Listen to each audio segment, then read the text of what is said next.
This is Michael Smook for YouTube Commentaries. Today is October 29th. We're in the year 2016 and it's a Saturday. I'm speaking to you from Forest Hills, New York. The topic of today's conversation is about psychology, how I got my confidence back. Today I'm going to talk to you about, it's an unusual title, but one part of my conversation will be channeling my inner Derek Jeter. And finally, I'm going to talking about how I pay it forward. And before I do, let me start with the introduction, which I will call Falling into the Abyss. And then after that, I will talk about the next section, Getting Out of My Head. With that said, there are unusual titles for sections of a conversation. Let's go forward together. So what I'm talking about in terms of falling into the abyss, let me give you a little bit of a background about how I launched my career. In terms of academics, I was a government major in college at C.W. Post LIU. I studied political science and public administration. Having grown up in the 50s and 60s, I always wanted to work in government because that's where I believed the action was. And I believe that if I were able to get a good job, a professional level job in government, I could earn a living and at the same time make a difference in the world. And so the thing about it is it took me a long time before I was able to find a professional level job in government. To borrow a line from the poet Robert Frost, I took the road not taken to get where I was. And for a while I was able to work on what can only be described as really cool projects that nobody had ever done before, where I was able to make a difference and at least indirectly make the world a better place. For example, at one point in my career, I collaborated with a number of people and worked on a series of contracts to computerize my agency's specialty clinics. We had never put computers in our clinics. And by working on a series of documents, I was able to make that so. Also, I worked on other very interesting projects. We had never participated with Medicare before. And I came up with an idea and I was able to take the lead on it. And I was able to help make the difference in that. And I worked on very interesting projects. And in the course of my work, I was able to work with people who were health commissioners, who worked in municipal government and later went on to work directly for the President of the United States.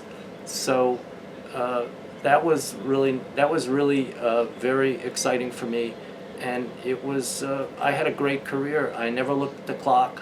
When it was 4 o'clock, when they stopped paying me, I would work an hour or two many nights. I was very excited about my career. I would sometimes bring my work home on weekends.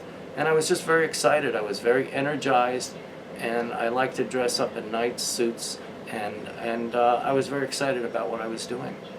And what happened to me between my 20th and 21st year, everybody who I worked with who really believed in me either retired, transferred to another agency, they didn't have their contract renewed, and they passed away.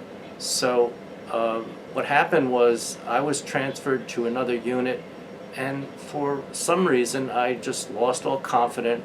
I crashed, and I fell into a deep depression. Other things that were happening in my life, in terms of at home, we had what can only be described as a vermin infestation. And within a year and a half we were able to resolve that problem, but that was an ongoing problem. We had other problems at home. We had a problem with my son, we had a truancy problem and some other issues. And eventually, working with my son, we were able to resolve that. But between work and some other things going on in my personal life, I could only be suffering from what I described as double depression. So I never gave up. My wife was very supportive. I was in therapy. I went on medication, and I really battled every day to come into work. Now, the thing about it is, I went from, at work, I was on the A-list in 2002. I received a double-digit increase in salary for a merit increase for work above and beyond my civil service tasks and standards. The following year, I received an award for some of the things I did with computerizing specialty clinics and participation with Medicare. And 10 years later, someone was prosecuting a case, bureaucratically speaking, to have me fired.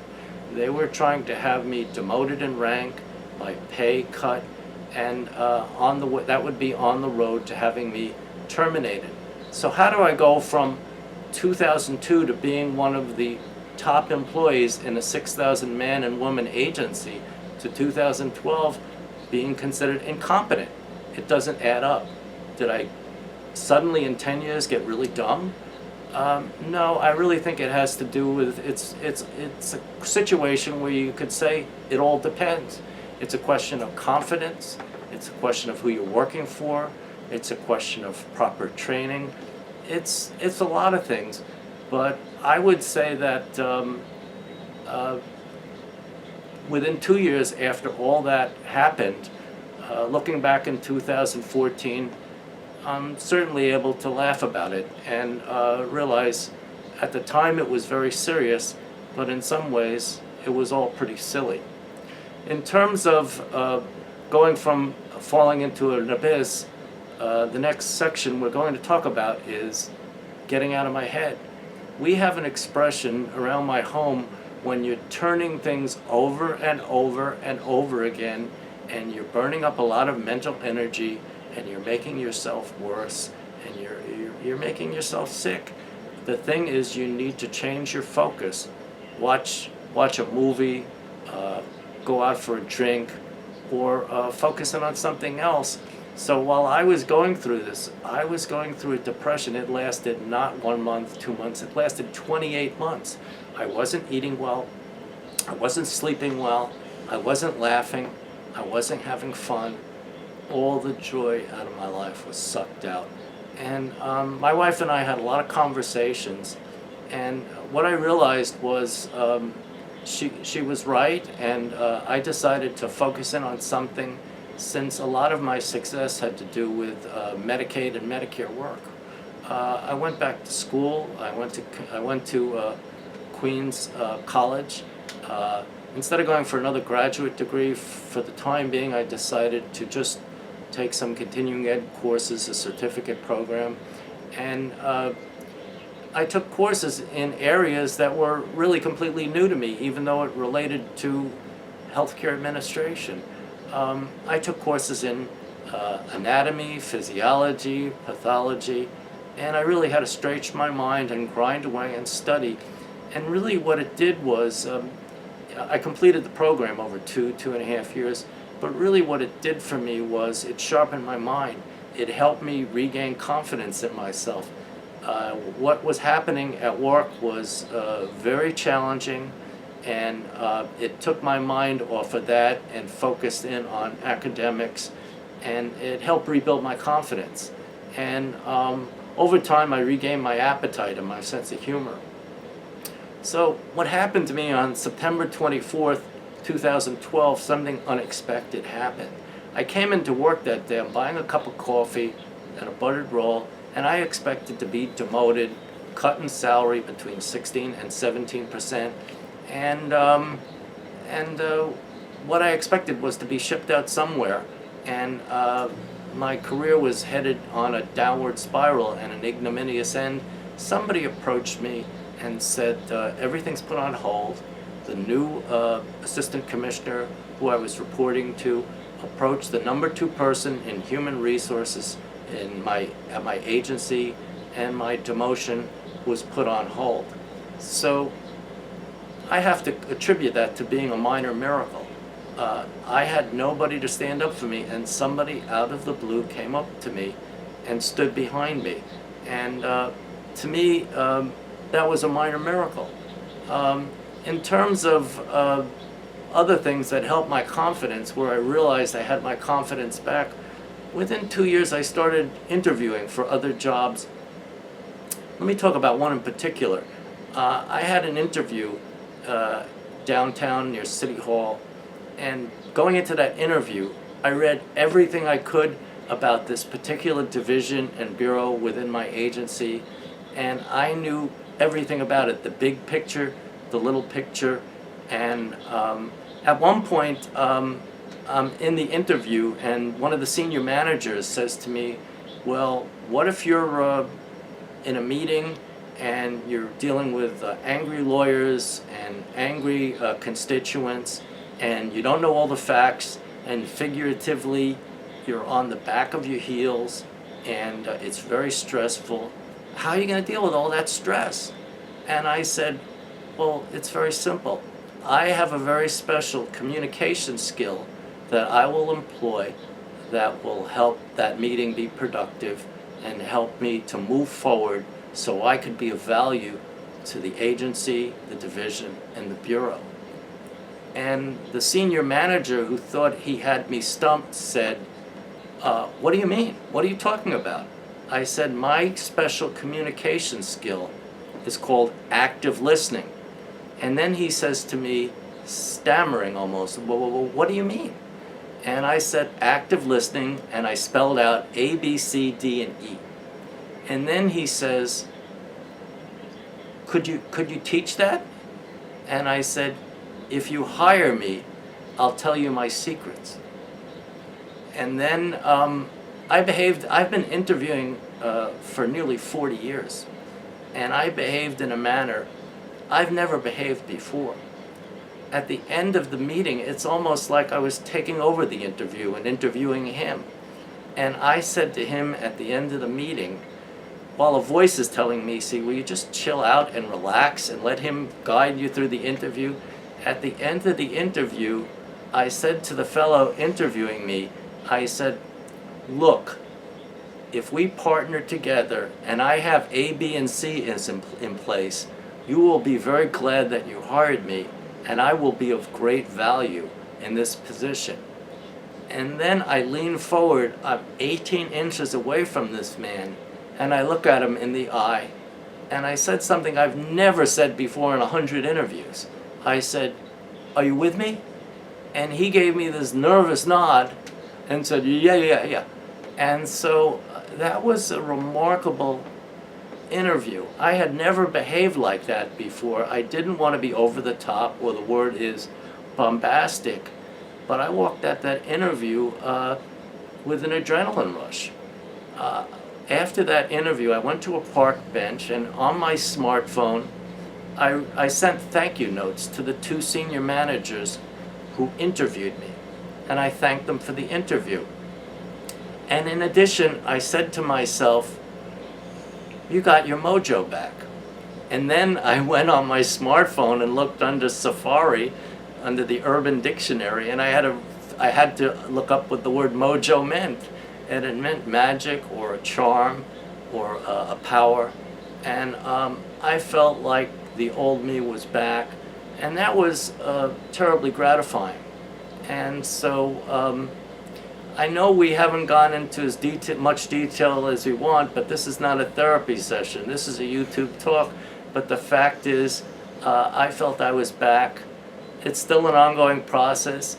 I get out of bed every day with a sense of urgency about work and about my new avocations, Google Plus essays and YouTube talks, and I feel energized and I'm happier, and I never want to go back again. Now that we've spoken about getting out of my head, let's talk about how I've been able to channel my inner Derek Jeter. It really ties in a lot to Kipling. Rudyard Kipling wrote a poem called If you can keep your head while all those are losing theirs. I think a lot about Derek Jeter. Derek Jeter, when I was home in 2014, as I previously said on a previous YouTube talk, what happened to me on January 31st, 2014 was I collapsed at work and I could have died. And then, but I didn't, and I survived. And 3 to 4 months later, I went through open heart surgery. And so what happened was I had a lot of time to read. And when I was at home a lot, and when I wasn't reading, I was, as a guilty pleasure, I would watch YouTube. I would watch baseball games from 50 years ago, interviews, and boxing matches. And the interview that stood out most in my mind is the one with Derek Jeter. Derek Jeter was asked by an announcer, "Derek, it's your term at bat. The whole season rides on you getting a hit. If you don't get a hit, you make it out. How do you handle all that pressure?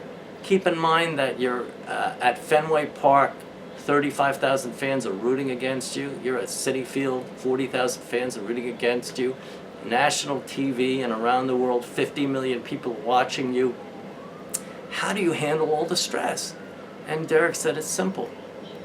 I'm not afraid to fail." And to me, that in that simple answer, it was earth-shattering. Here was a man who knew the secret of trusting his skills, the muscle memory of his batting approach, his understanding of the pitcher. I've watched Jeter for 21 years, and he would continually foul off unhittable pitches until he had the pitcher in a position whereby he would get a hittable pitch. The pitcher would try to jam him, and in his patented Jeterian swing, get the bat head on the ball and hit it over second base. And it was poetry watching him hit. So I learned a lot about Derek Jeter and how he handled pressure. The second thing is watching boxing matches from the 1940s and 1950s. I learned a lot about real life. Joe Louis' boxing match against Billy Conn in 1941, when he was champion. Rocky Marciano, when he was challenging for the championship against Jersey Joe Walcott in 1952.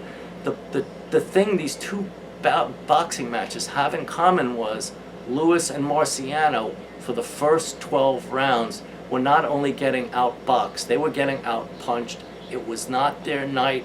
They were supposed to lose. They could have telephoned the last 3 rounds in. They could have just given up and coasted through the match. Instead, they kept doing what they were doing, except they did it more efficiently. Louis, in 4 punches, made quick work of Billy Conn, and he was awesome. And Rocky Marciano did it even quicker. There was no way Walcott, 37 years old, 8 years older than Marciano, but he was dancing like Muhammad Ali. And you're thinking, how is this plodding, almost unscientific boxer going to catch up to him? And Walcott made a mistake, and all Marciano needed was 18 inches, and then he threw what's arguably the most devastating punch in heavyweight boxing history. You could still feel that punch 60 years later. And the thing about it is they refused to lose. And what I learned from Joe Louis and Rocky Marciano was that what you can take to your life. You could be going through a bad patch at work where your boss is impossible, your constituents are difficult, in your home life, one of you loses a job, crashes the car, your kid gets in trouble, but somehow life gives you a second and a third wind, and if you continue to carry on and you stay focused and you trust yourself, and if you're a man, you partner with your wife and you keep moving forward, there's always a possibility that better things will happen, and you'll survive and learn from those experiences and move on and get on with your life. So now that I've said about channeling my inner Derek Jeter and what I learned from listening to and watching Derek Jeter in an interview, and from great boxers, great champions who could fought well from behind, Joe Louis and Rocky Marciano, let's talk about paying it forward. The thing about it is, having emerged from depression and near-death experiences, I'm very grateful. And the thing about it is, you focus less on you, you focus more on how you can help other people. Try to be a better father to my son. Young people sometimes come to me and they need a job reference, a letter of reference, a telephone job reference, a job lead, anything. If I could help people, doing a good deed is its own reward. And that roughly ties into a quote attributed to William Shakespeare. And it also ties into my religious background. When I think about philosophers, I think about the prophet Hillel who said, if I'm not for myself, who shall be for me? If I'm only for myself, what am I? If not now, when? So when I'm talking about there's a balance between taking care of yourself, taking care of your family and looking out for them, and then thinking about the rest of the world and figuring out how you can be of help to them as well.